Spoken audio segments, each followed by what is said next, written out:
ప్రభు నామంలో మీ అందరికీ శుభములు. మన చుట్టూ ప్రపంచాన్ని చూస్తున్నప్పుడు ఎన్నో ఆందోళనకరమైనటువంటి పరిస్థితులను మనము చూస్తూ ఉన్నాం. సగటున ప్రతి మనిషి ఏదో ఒక పరిస్థితులను బట్టి ఆందోళన చెందుతూనే ఉన్నాం. ఆర్థిక పరిస్థితిలో, అనారోగ్య సమస్యలో, నిరుద్యోగ సమస్యలో, తల్లిదండ్రులైతే పిల్లలను బట్టి, మరి పిల్లలు వాళ్ళ తల్లిదండ్రుల యొక్క ఆరోగ్య సమస్యలను బట్టో, రకరకాల వివిధ కారణాలను బట్టి ఆందోళన చెందుతూనే ఉన్నాడు. సమస్యలు అనేవి ప్రతి మనిషిని ఏదో ఒక రకంగా పీడిస్తూనే ఉన్నాయి. సమస్యలు లేని మనిషి లేడు. సో చింతపడుతూనే ఉంటూ మనిషి తన మనుగడను కొనసాగిస్తూ ఉన్నాడు. ఈరోజు దేవుని యొక్క వాక్యంలో నుండి ఒక విశ్వాసి ఈ ఆందోళనకరమైనటువంటి పరిస్థితుల మధ్యలో నెమ్మదిగా జీవించగలడా అనే ప్రశ్న ఒకవేళ ఆలోచిస్తే దేవుని యొక్క వాక్యంలోని కొన్ని విషయాలను మనము జాగ్రత్తగా పరిశీలన చేద్దాం. వాస్తవంగా మన జీవితాలను గురించి మనం ఆలోచిస్తే మన జీవితమే అశాశ్వతము. ఒకవేళ నేను ఈ ప్రశ్న మిమ్మల్ని అడిగితే, ఒక 100 ఏళ్లలో నువ్వు ఎక్కడ ఉంటావు అని ఒకవేళ ప్రశ్న అడిగితే, మనం ఎవరము కూడా బ్రతికి భూమి మీద అయితే ఉండము, నిశ్చయంగా ఉండము. మన జీవితము అశాశ్వతం. Life is uncertain. ఈ అన్సర్టనిటీతో ఉన్న లైఫ్లో, మన చుట్టూ ఉన్నటువంటి ఈ సమస్యల వలయాల్లో ఒక విశ్వాసి ఎట్లా ముందుకు కొనసాగాలి? ఎవరో ఇట్లా అంచనా వేశారు, యుద్ధాలను బట్టి కొన్ని బిలియన్ల మంది మనుషులు చనిపోతూ ఉన్నారు. ప్రతి సంవత్సరమున సగటున దాదాపు 60 మిలియన్ల మంది మనుషులు చనిపోతూ ఉన్నారు ప్రపంచవ్యాప్తంగా. హార్ట్ డిసీజెస్తో 15 మిలియన్స్ ఆఫ్ పీపుల్ చనిపోతూ ఉన్నారు. ప్రతి దినము దాదాపుగా 15,000 మంది పిల్లలు చనిపోతూ ఉన్నారంట. క్యాన్సర్ రోగం చేతనే 10 మిలియన్ల మంది మనుషులు సగటున సంవత్సరానికి చనిపోతూ ఉన్నారంట. 4,000 మంది మనుషులు ప్రమాదాల బారిన పడి చనిపోతూ ఉన్నారు. ఇవి కాకుండా తెగుళ్ళ ద్వారా, స్పానిష్ ఫ్లూ చరిత్రలో మనం చూస్తే 50 మిలియన్ల మంది మనుషులు చనిపోయారని అంచనా. బ్లాక్ డెత్ ద్వారా 75 మిలియన్ల మంది మనుషులు చనిపోయారని అంచనా. కోవిడ్-19 ద్వారా 7 మిలియన్ల మంది ప్రపంచవ్యాప్తంగా చనిపోయారని అంచనా. ఇది అధికారిక లెక్కలు. అది అనధికారికంగా ఇంకెంతమంది చనిపోయి ఉంటారో మన ఊహకు మించి ఉంటుంది. ఇంత అన్సర్టనిటీ మధ్యలో ఒక విశ్వాసిగా ధైర్యంగా, నెమ్మదిగా బ్రతకగలడము సాధ్యమా? కీర్తనకారుడు దావీదు జీవితంలో ఒక వచనాన్ని మనం చదువుదాం. దావీదు రాసినటువంటి కీర్తన 9వ కీర్తనలో 9-10 వచనాలు నేను చదువుతున్నాను. నలిగిన వారికి తాను మహాదుర్గమును, ఆపత్కాలములో వారికి మహాదుర్గము అగును. యెహోవా, నిన్ను ఆశ్రయించిన వారిని నీవు విడిచిపెట్టువాడవు కావు. కావున నీ నామమెరిగిన వారు నిన్ను నమ్ముకొందురు. దావీదు చుట్టూ ఉన్నటువంటి సమస్యల మధ్యలో దావీదు చెప్తున్నటువంటి మాట ఏంటంటే, నలిగిన వారికి ఆయన మహాదుర్గము, ఆపత్కాలములలో వారికి మహాదుర్గము. ఆపదొచ్చినప్పుడు, హృదయంలో కృంగిపోయి నలిగిపోయినప్పుడు నువ్వు ఎవరిని ఆశ్రయిస్తున్నావు? దావీదు తన జీవితంలో దేవుణ్ణి ఆశ్రయించాడు.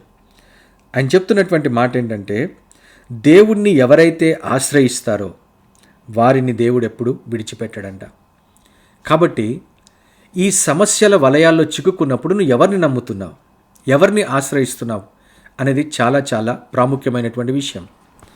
ఇదే కీర్తనలో దావీదు 27వ కీర్తన 4-5 వచనాల్లో ఏం చెప్తున్నాడో నేను చదువుతున్నాను, జాగ్రత్తగా విందాం. కీర్తన 27 4-5 వచనాలు. యెహోవా యొద్ద ఒక వరము అడిగి తిని దానిని నేను వెతుకుచున్నాను. యెహోవా ప్రసన్నతను చూచుటకును, ఆయన ఆలయములలో ధ్యానించుటకును నా జీవిత కాలమంతయు నేను యెహోవా మందిరములో నివసింపగోరుచున్నాను. ఆపత్కాలములో ఆయన తన పర్ణశాలలో నన్ను దాచును, తన గుడారము చాటున నన్ను దాచును, ఆశ్రయదుర్గం మీద ఆయన నన్ను ఎక్కించును. ఇప్పుడు నన్ను చుట్టుకొని ఉన్న నా శత్రుల కంటే ఎత్తుగా నా తల ఎత్తబడును. ఒక మాటలో చెప్పాలంటే దావీదు చెప్తున్నటువంటి మాట ఏంటంటే, ఆపత్కాలం వచ్చినప్పుడు దేవుడు నన్ను దాచిపెడతాడు.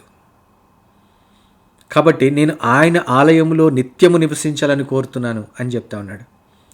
ఆపద వచ్చినప్పుడు, ఆందోళన నువ్వు చెందుతున్నప్పుడు, సమస్య వలయాల్లో చిక్కుకున్నప్పుడు నువ్వు ఎవరి వైపు చూస్తున్నావు? ఎవరిని ఆశ్రయంగా చేసుకుంటున్నావు? ఎవరి చాటున దాక్కోవడానికి నువ్వు పరిగెత్తుతున్నావు?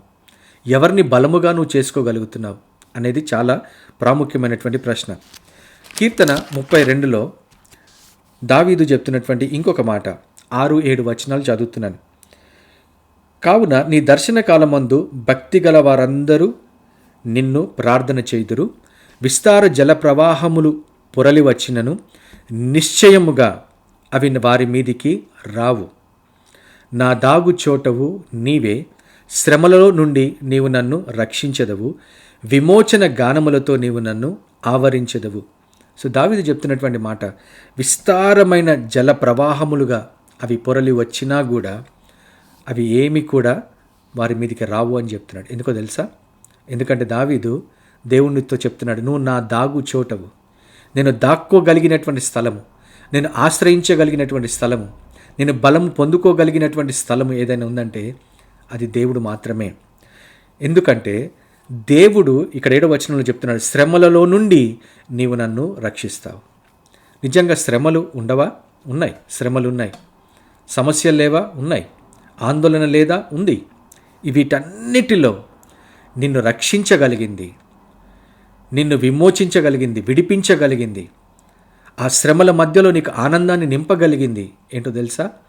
దేవుడు మాత్రమే. కాబట్టి దావీదు చెప్తున్నటువంటి మాట, దేవుణ్ణి ఆశ్రయించి దేవుడు ఆ శ్రమలలో నుండి నన్ను విడిపిస్తాడు కనుక నేను దేవుని ఆశ్రయిస్తున్నాను అని చెప్తున్నాడు.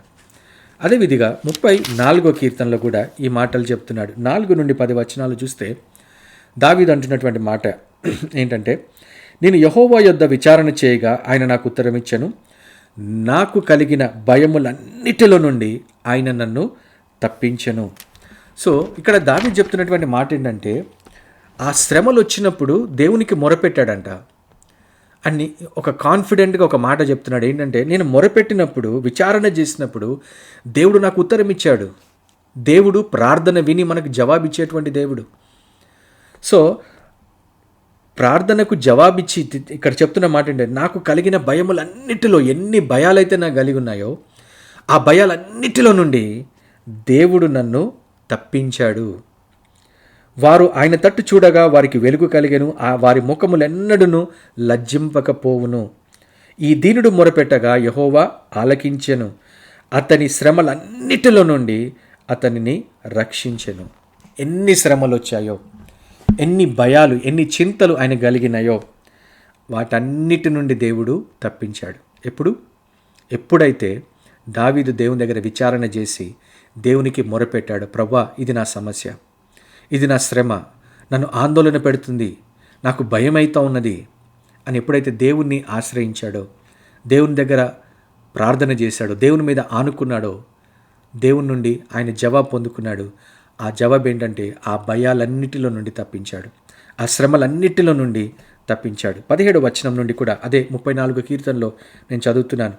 నీతిమంతులు మొరపెట్టగా యెహోవా ఆలకించును.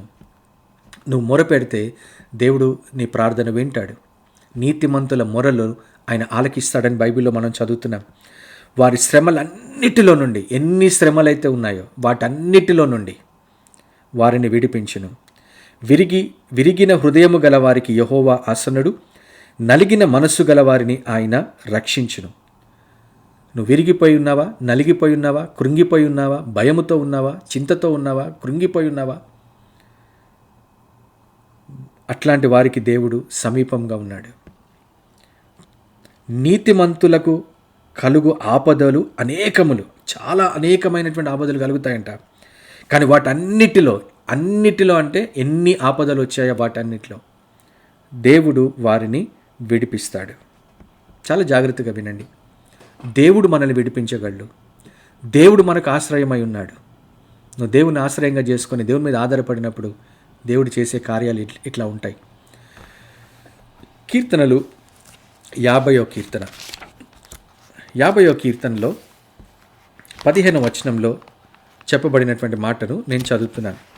కీర్తనలు 50:15వ వచనం. ఆపత్కాలమున నీవు నన్ను గూర్చి మొరపెట్టము, నేను నిన్ను విడిపించెదను, నీవు నన్ను మహిమపరచెదవు. ఆపద వచ్చినప్పుడు ఏం చేయాలంట? ఆపత్కాలములో నీవు నాకు మొరపెట్టు, నువ్వు నాకు మొరపెట్టు. నీకు ఆపద వచ్చినప్పుడు, నీకు ఆపద వచ్చినప్పుడు మొట్టమొదటిగా నీకు గుర్తు రావాల్సినటువంటి వారు ఎవరో తెలుసా? దేవుడు గుర్తు రావాలి. నువ్వు ఒంటరిగా ఉన్నప్పుడు, ఆందోళనలతో కృంగిపోయినప్పుడు, భయముతో, చింతతో వణుకుతున్నప్పుడు, నీ హృదయము తెప్పరిల్ల చేయబడుతున్నప్పుడు నీకు గుర్తు రావాల్సింది ఎవరో తెలుసా? దేవుడు గుర్తు రావాలి. దేవుడు చెప్తున్నాడు, నీకు ఆపద వచ్చినప్పుడు నాకు మొరపెట్టుము. ఏం చేస్తాడు దేవుడు? నీకు జవాబు ఇస్తాడు. జవాబు ఇవ్వడమే కాదు, నిన్ను ఆ పరిస్థితుల నుండి విడిపిస్తాడు. అప్పుడు నువ్వు దేవుణ్ణి మహిమపరుస్తావు. దేవుని యొక్క వాక్యంలో ఈ మాట రాసి ఉంది. కీర్తనలు 55లో కూడా దావీదు చెప్పినటువంటి మాటలను ఒకసారి చదువుతున్నాను.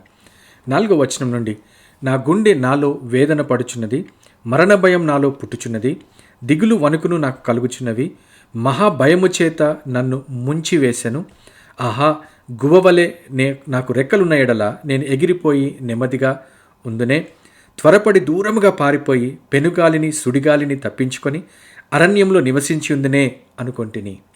దావీదు అనుకుంటున్నాడు, నాకున్నటువంటి ఈ సమస్యల మధ్యలో వీటి నుండి ఒక రెక్కలు కట్టుకొని ఎక్కడైనా దూరంగా పారిపోయి, చాలాసార్లు మనం అనుకుంటాం ఈ సమస్యల నుండి దూరంగా పారిపోతే బాగుండు. అందుకే చాలామంది ఆ సమస్యల వలయాల్లో చిక్కుబడి దాని నుండి బయటికి రాలేక చాలామంది ఆత్మహత్య చేసుకుంటే ఈ సమస్యలన్నిటికీ ముగింపు అనుకొని చాలామంది ఆత్మహత్యలకు వైపు మొగ్గు చూపుతున్నారు. ఆత్మహత్య సమస్యలకు పరిష్కారం కాదు. చాలా జాగ్రత్తగా ఆలోచించండి. దావీదు అనుకుంటున్నాడు, నేను దూరంగా పారిపోయి ఇక్కడ అరణ్యంలోకి వెళ్ళి నెమ్మదిగా ఉంటే బాగుండు. ఎందుకంటే ఆయనకున్నటువంటి భయం అట్లాంటిది. ఆయన గుండె అంతగా వేదన పడుతూ ఉన్నది అనే మాట రాస్తూ ఉన్నాడు. అయితే 22వ వచనంలో దావీదు అదే 55వ కీర్తనలో ఏమంటున్నాడు ఒకసారి చూడండి. దావీదు ఏమంటున్నాడంటే, నీ భారము యెహోవా మీద మోపుము, ఆయనే నిన్ను ఆదుకొనును. నీతిమంతులను ఆయన ఎన్నడను కదలనీయడు. చాలా జాగ్రత్తగా వినండి. దావీదు ఇస్తున్నటువంటి పరిష్కారం ఏంటంటే, నీ భారము ఏదైతే నిన్ను భయపెడతా ఉందో, ఏదైతే నిన్ను కృంగదీస్తూ ఉన్నదో, ఏదైతే నిన్ను కన్నీటికి ఒంటరిగా లేమిలో దుఃఖముతో బాధతో కృంగిపోయి కృషించిపోతూ ఉన్నావో, అది ఏదైనా సరే, ఎంత పెద్ద భారమైనా సరే, దావీదు చెప్తున్నటువంటి మాట. దావీదు అనుకున్నాడు, నేను ఎక్కడికైనా వెళ్ళిపోయి దూరంగా ఉంటే బాగుండని. కానీ దావీదు ఇస్తున్నటువంటి పరిష్కారం ఏంటంటే, నీ భారము యెహోవా మీద మోపము, ఆయనే నిన్ను ఆదుకొనును. నీతిమంతులను ఆయన ఎన్నడూను కదలనివ్వడు. ఇంత గొప్ప భరోసా, ఇంత గొప్ప ధైర్యం ఎవరివ్వగలరు? దావీదు చెప్తున్నాడు, దేవుడు ఇవ్వగలడు. ఎప్పుడైతే నీ భారం అంతా తీసి దేవుని మీద నువ్వు వేయగలుగుతావు. దేవా, ఇది నా భయం, ఇది నా చింతనైనా, ఇది నన్ను కృంగదీస్తూ ఉన్నది, ఇది నన్ను భయపెడతా ఉన్నది. నిద్ర లేని రాత్రులు గడుపుతున్నాను. కొంతమంది చెప్తుంటారు, అర్ధరాత్రి మెలకు వచ్చేసింది, నిద్ర పట్టట్లేదు, అన్ని ఆలోచనలే, అన్ని భయాలే. ఏంటి భవిష్యత్తు? ఏంటి పిల్లల భవిష్యత్తు? ఏంటి నా భవిష్యత్తు? ఏంటి? ఉద్యోగాలు పీకేస్తూ ఉన్నారు. నిజంగా ఎన్నో రకాలుగా ఆందోళన. ఉద్యోగాలు ఎప్పుడు ఉంటాయి, ఎప్పుడు పోతాయి కూడా తెలియని పరిస్థితులు ఏర్పడుతూ ఉన్నాయి. భవిష్యత్తు ఏంటి?